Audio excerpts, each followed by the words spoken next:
demo on the 180-degree haircut. There we go, and I'll make sure and pin this so that we can see. So we went over the different types of tension, and then also we're going to use the areas on the head as well as lines. So at 180, why this is important for you to see, and I was explaining, and when you go back and watch that lecture, you'll see the picture that they have in there of a long layered haircut really is, it's a whole bunch of techniques put together in one. And so putting that many techniques together, especially whenever you haven't mastered those kind of four forms, it can be a little bit difficult. Oh, Erica? Oh, Erica joined. Yeah, I just saw it on there and I was curious. Oh, okay, no, that's perfectly. Oh, okay. No, you're perfectly fine. Okay. So I want to ensure that whenever we're sectioning off, that we're all using consistent verbiage, but then also that we actually are sectioning, because I know that sometimes we get into condensed cutting and sections down. So yesterday we put that 1 or 0 square 1 length, that this is the same mannequin head. So that if you were doing a 180-degree haircut, I want to talk about a few more things than just the degrees. So we talked about tension this morning. If I am cutting a layered haircut with any type of tension, what type of tension am I using? Maximum tension, right? Because we're cutting over our fingers. Then if I'm in that 180-degree angle or anything above 90 degrees, what technique am I creating?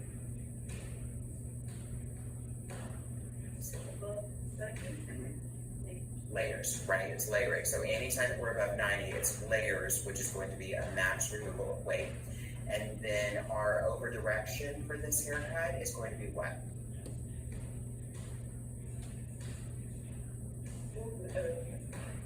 What's this area with Traveling, yeah, and we're going to be over directed to the previous. Yeah, you got it. Y'all understand. So how we're going to start this is we actually put it into 4 sections. So you can do your standard 4 from the frontal all the way to the center back of the nape, and then the apex to the mastoid, or create that center division line. Those 4 standard segments are fine, but this haircut, because we're usually doing it on longer hair, is we use 5 sections. So it's 2 standard segments in the back, and then it's actually 3 over the top. So I'm going to section out from the apex to the center back of the nape. I have 1 section here. So I'll comb that nice and clean and get that out of my way, because we're not going to revisit this until the end of the haircut. So as I said yesterday, you can certainly do a Zulu knot on this and clip it up nice and tight. I just like to have the legs of the foot open, and that completely gets my section out of my way. I just twist it once. I'm going to show you on both sides, and then I'll bring it up so you can see the sectioning and how. So again, finger to finger whenever we're sectioning to make sure that we get a nice clean angle, and I'm going to go from the apex, the high point of the head, to the mastoid, go right behind me here. That gives me my center division line or mastoid division line. And we comb this together so that it's nice and tight. I just give that 1 twist, and especially on very long hair, this makes it much easier for you to manage. And of course, I'm not draping this because I want you to be able to see, and with that black background, you can't see it, but you would be using your standard cutting drape. So where this is a little bit different, and whenever we talked about the areas of the head, so we have these 2 standard segments, apex to mastoid on either side, and then apex to the center back of the nape. We've got those. At the top, this is going to be an extra panel. So instead of just taking these 2 and incorporating that, I need a bit more control, especially when the hair is really long. So what I'm going to do is comb this horizontally, because we do want to comb this in the same direction that we're going to part it. And I am going to make at the parietal ridge, or the crest of the head, I am going to make a horizontal parting to the high recession of the head. And so I have 1 horizontal parting here. That's going to give me this frontal area right around the hairline back to that center division line as one of my sections, and I'm going to give that a twist, and then just clip it up. I'll do the exact same thing on the other side, so combing the hair horizontally, I'm going to go from that center division line to the high recession right at the temple. That gives me another section. And then my final section is going to be this little square at the top. And that's going to run from the parietal on either side back to that center division line of the head. And we do 5 sections here as opposed to 4 because we really want to gain control of that hair. And if it's long hair, this is going to be much easier for you. Now this one I will Zulu knot because I don't like that to be in my way whenever we're starting the work. And then as soon as I get this clipped up, I'll show you what the finished product looks like.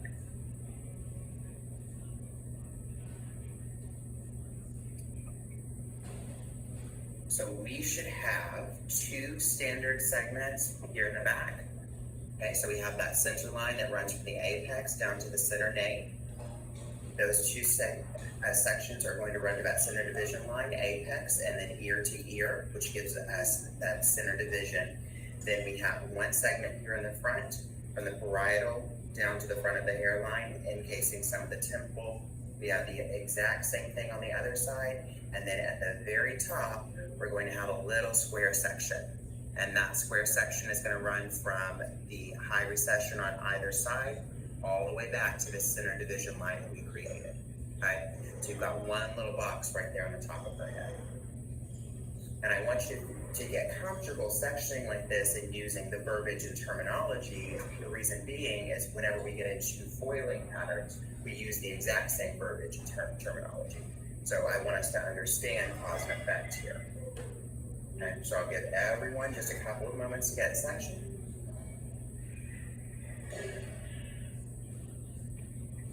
And guys, pro tip here, make sure that if you are using at least an all-purpose comb, you could also use a cutting comb. Some people have their preference there. I know I use a different one in the salon. And you can see with Tammy, she's got a doll head that has a ton of hair. So when you're sectioning out like this, it makes it much, much easier and more controllable.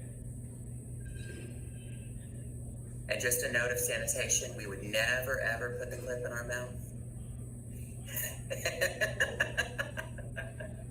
And we don't want to clip on our person. And real talk, guys, in the salon, y'all are always going to see me. I wear a Fitbit or a long sleeve shirt. Y'all are always going to see me clip this to here. I have them clipped to my apron. I just want you to get into really good habits for skateboarding, because if you do that, then you are contaminating. So they can never be on your person at all. They have to be clipped to you. And a really easy way to do it, whenever, just to remind yourself, like especially if you're at skateboarding to set yourself up for success, would be to clip it to the head. If you tend to want to put it in your mouth, or you want to clip it on a bracelet or on your arm, just get used to clipping it on the head. Yeah, if I were doing platform work, or y'all saw me doing a video, it would be a little bit different because we would be a little freer there. But I want us to have best practices from the get-go before we kind of break the rules.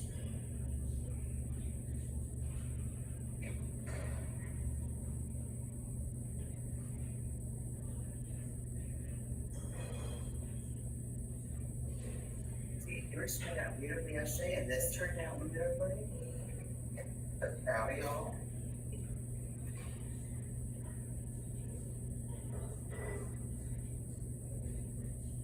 Yeah, and the duck bow clip or the alligator clips are just my preference. I feel like they're a little bit easier for me. The butterfly clips are more for clipping towels for the neck.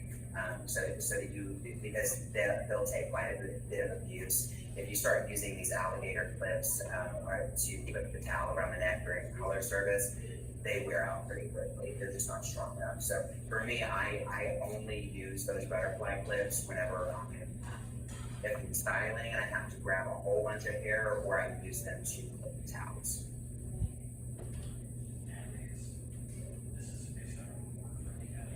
Okay, and Tammy will let me know whenever you get section 2, and then we'll move on to starting our guideline here.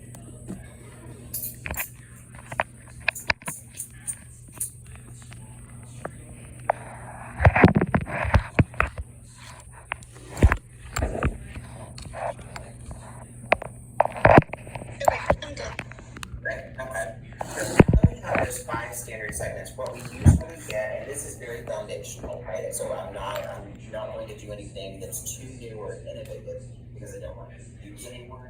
Most of the time this is a longer layered haircut, but we can still use the same technique to create, to even go short to long. That's a different class though.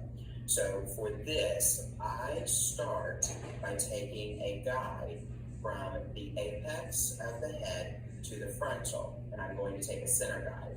I want you to tell me what type of sectioning or what type of guide this is whenever I pull that. Who remembers from the textbook? If I take anything here that exposes the spine, profile, perfect, right? So this is our profile guide. So when someone says they're taking a profile guide, it's so that we can see the shape. So we are going to take a 1-inch section from the apex to the front hairline, and it's a profile guide.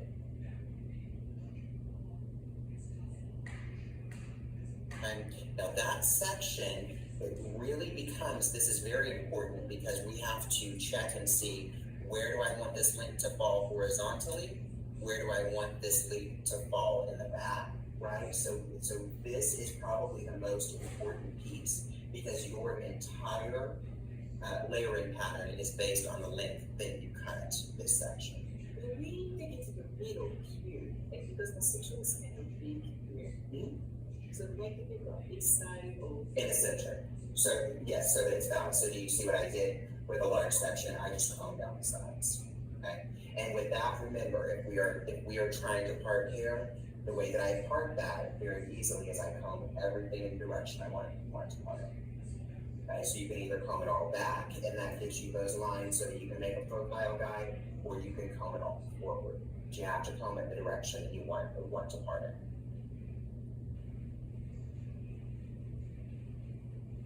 And I'm going to cut this on both sides just so that Tammy and my dear, I cannot pronounce her name. It's Shakina, correct? Shekinah? Shakina. Okay. I wanted to make sure I saw that in there, and I didn't want to mispronounce anybody's name. I did it to Tammy yesterday twice. So I'm going to actually cut it twice. The reason I'm going to cut it twice is I want to make sure that everyone here can see it, but then also everyone online can see this as well. So when I establish my guide, I am going to comb with the fine teeth of my comb. So I place that comb in right at the scalp, and immediately I'm going to sandwich that section in between my fingers and follow that straight up. So I want no traffic from scalp to ends. It's got to be straight up to the ceiling. And I'm going to establish my guide here. We're going to do it once on this side and then on the other side. So I am cutting with full tension. I'm going to lift my arm, and don't worry guys, I'm going to turn around and do the same thing for you. And so I'm going to begin straight up to the ceiling,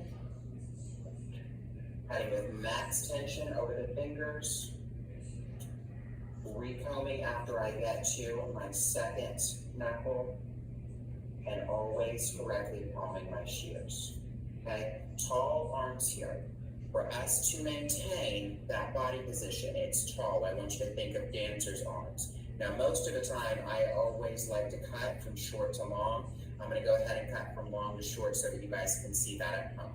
So you can see, I've palmed my shears. I have, just like the book in the lady's textbook and what we went over yesterday, I'm holding my comb. I'm going to push the comb into the hair, right at the scalp, so that I have no traffic, no tangles. Immediately, I follow my finger underneath there, nice and high with my body position. Look at this. These are plie arms, right? I'm not going to drop this body position because I'm maintaining my elevation. It's got to be super, super tight and tall. Recomb, cutting not past the second knuckle. Recomb. And that gives us a guideline to start our entire haircut. Now for you, Tammy, what I can tell you, when you have hair that long, it's always best never to cut past heart level, but what I tend to see people do when they're on long hair like that, they go here and then they throw off it. So I don't like for you guys to do that. If you were taking off quite a bit of length, you could just hang that over your finger, cut off your length, and then go up and establish what you want to do there. But you have to maintain that elevation and tension. Even tension is what's going to give you a great walk. Okay, so let's make sure that we all establish that, and then we'll move on to the other portions of it.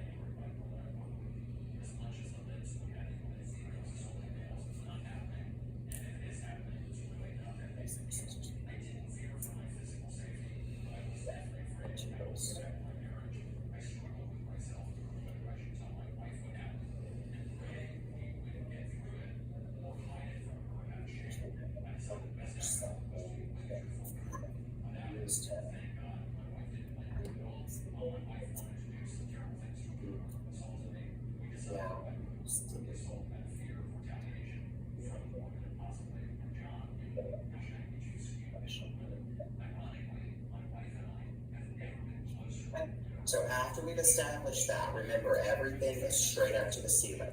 So I am going to take, now, when you're new, if you want to take a little bit larger section as your guideline, I'm okay with that. Really what the rule of thumb would be that I would take half of this, and then my subsequent section size would be the same size. So it would be cut this in half, so that I have my established guideline, and then I take a subsequent section right beside it. So taking another section, it's a profile guide, and it travels from the center division line to the frontal. Now, Brayden, are you, okay, so say when you come up like this, at this point, her forehead is forward. Am I staying at a direct, straight up to the ceiling. okay, so I will actually be tilting her hair back a little bit. Yeah, you keep that corner. We're not doing a 90. It goes straight up to the ceiling. Okay. Yeah. So I'm going to over direct to the previous. See, nice and tall. Establish my elevation. A little pro tip here: if you pull this up and that looks fuzzy, you're not holding that at correct elevation. You need a very, very strong straight line that ensures that you are not cutting a new guide. And I follow that through and recount. Okay? Next section, and I'm going to talk through this really quickly and then show you how to cross-check, and then I'm going to cross-check the girls here. So I only have one section left once I reach the parietal ridge or at that high recession. So I'm going to comb that up, nice and tight, maximum tension over the fingers, and look at how much I have to cut. Right, I've got a really strong guideline right here. If I have a really strong line, I know that I have correctly over-directed that to the previous, and my elevation is correct. So my haircut is not off. Okay. After I've established that, I'll go on to the other side. So just making sure that everyone can see me here. I take a portion of my previously cut, because what I've cut here on the right side of her head is now complete. So taking a portion of what I previously cut, make sure to remove all the traffic from that fabric. We have to have a really clean canvas to ensure that our tension, over direction, and elevation are all correct. Combing that scalp to ends, I go right up underneath and pick up that hair so that I maintain max tension. You can see there's a perfect laser line here that shows me exactly where I should be cutting. Nice high body position, max tension over the fingers, and cut. I'm actually going to change my body position so that you guys can see that. Even though I like for you guys to cut from short to long, this is a little bit long to short, but I'm working with what we have in that camera angle.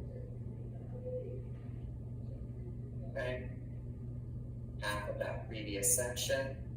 And really, the top of this should be done in about 5 sections. It doesn't take a ton of sections to create this haircut.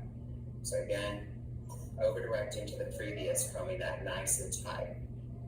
tall with your body position. Make sure that you can see that guy. If you can't see that guy, retake your section. That means the section's too thick. Max tension, cutting over the fingers. Okay? And we all know if we cut hair in one direction, so I used a profile guide there, what direction am I going to check it?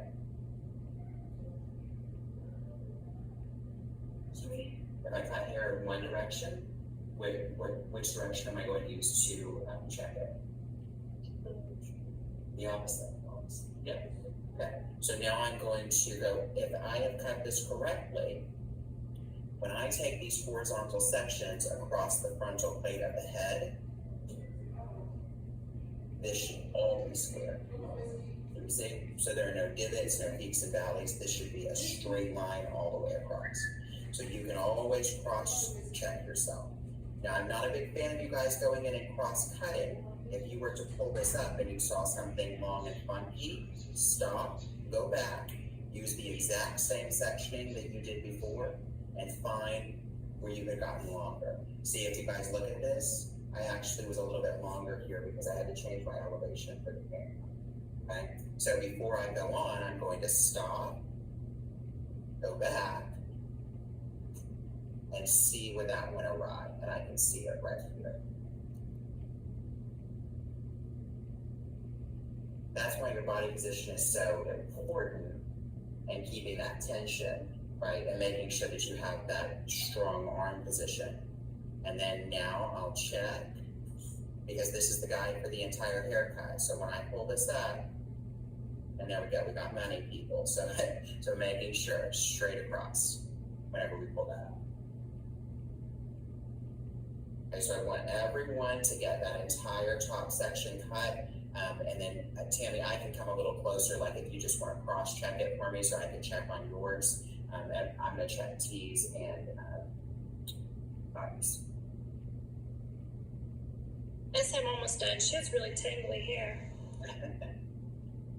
Just pro tip, you're going to throw your back out. She needs to be a heart level. Take her lower. Yeah, her head needs to be heart level or lower. Heart level or lower. Mm-hmm. And if you're vertically challenged, T is not. She's as tall as I am, but if you're vertically challenged, sometimes you gotta have, and then you have to get yourself a really low chair. Those Italian chairs that they make set almost on the floor. And one of the young ladies that I had the pleasure of working with, she was only 4'11". So it was an expensive chair, but it was a good investment because otherwise she wouldn't have been able to do what she needed to.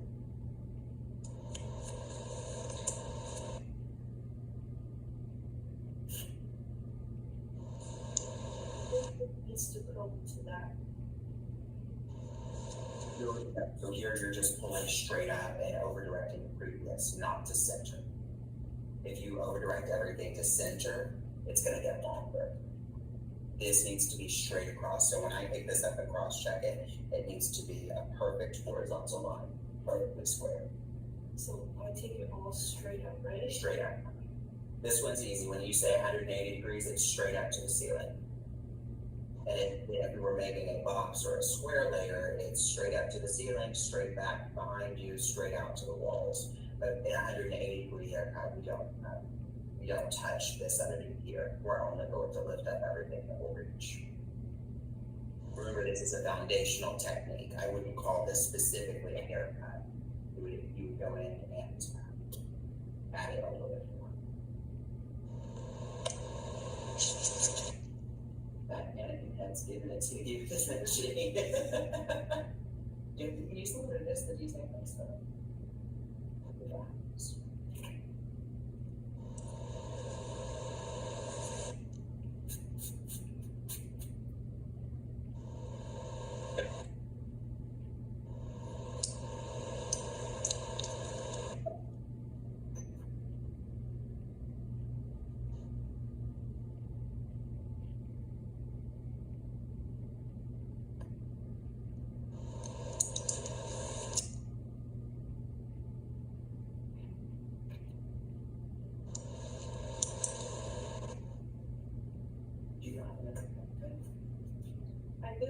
my bag, I'm getting, Okay. I broke one and Oh.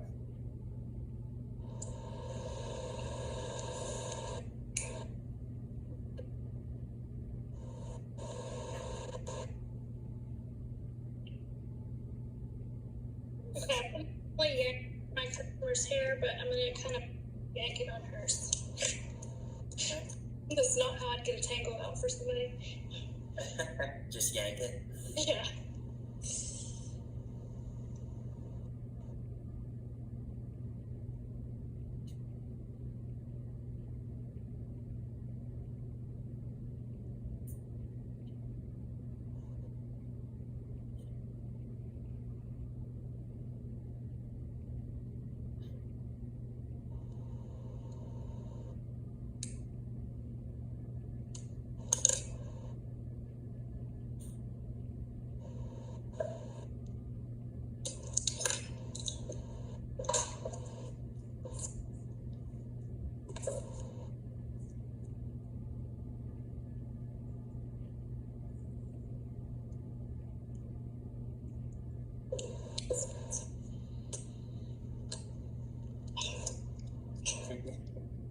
Goodness.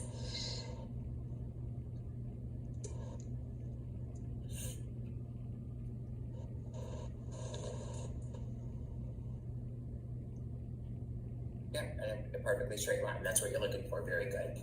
And then we're gonna let T and Connie get theirs and check. Now with you, Lou, I know you'll be kind of. I'm gonna speed through this as well. But with you having that portion finished, what I want you to think of is on the sides. This changes. So a portion of what you have cut here, that's why it has to be perfectly square across, because this portion right here at just above the parietal ridge, this is your guide for the sides of your haircut. So your section angle changes to horizontal. So to get clean horizontal sections, we comb it the same direction that we want it to go. I'm going to comb out a 1 inch horizontal section. This, for me on the doll head, is landing, it goes from the hairline to that center division line. I have a portion of my previously cut. And then again, this goes straight up to the ceiling. And you are only cutting what will reach. So I'm going to take just one more section to see if anything will reach. There you go. And I can see my previously cut guide right here. That means that I have it straight up and down. So I'm going to show this from the side, and then I'm going to take the next horizontal subsequent section below. So everything's going to go up to that point. So again, horizontal. But only the way with dump sections. Correct. And then and it's, everything goes straight up. You'll incorporate some at the back, but if you guys can see here, and I have very, very little that's going to reach up there, but do you see it's straight up in the corner of her head? So that's why this is a very long layered haircut, because whatever you establish at the beginning, especially if they've got very long layers, you want to make sure that you're not going to get so low that you cut into your perimeter here. If you pull this up and your perimeter or baseline reaches and you cut anything that reached there, you're going to have a hole in your haircut. My perimeter doesn't reach. All this falls out. So she still has to be able to have a perimeter. And it really is that simple. It is about 2 or 3 sections, because especially if they have shorter hair like this, a lot's not going to reach. So after you've established it, to check it, it's the same thing. I took horizontal sections. I'm going to go in and pull everything up. So I'm condensing several of these sections. But when I pull that straight out, that line should be perfectly even with the ceiling. Perfectly square all the way across. And that's why with this foundational, if this were shorter, I have to blend this into my perimeter length. And that's a different conversation, because that's going to turn into a concave layer so that I don't create a hole. but we're not doing concave layering today. This is just a 180 degree haircut. I don't want to give too much too fast. How many sections should I go in on the side here? Like, I am 3 sections in now from my center, so we don't go as far as the temple, just a couple of sections, right? Until nothing reaches. For me, if you want to see Tammy, and I'll condense it for you. For me, I got to right here, where which would be kind of a low recession, and nothing would reach anymore. That makes sense. Okay. Yeah. So it's going to be different depending on the length and density of everybody's hair. But usually, if you've established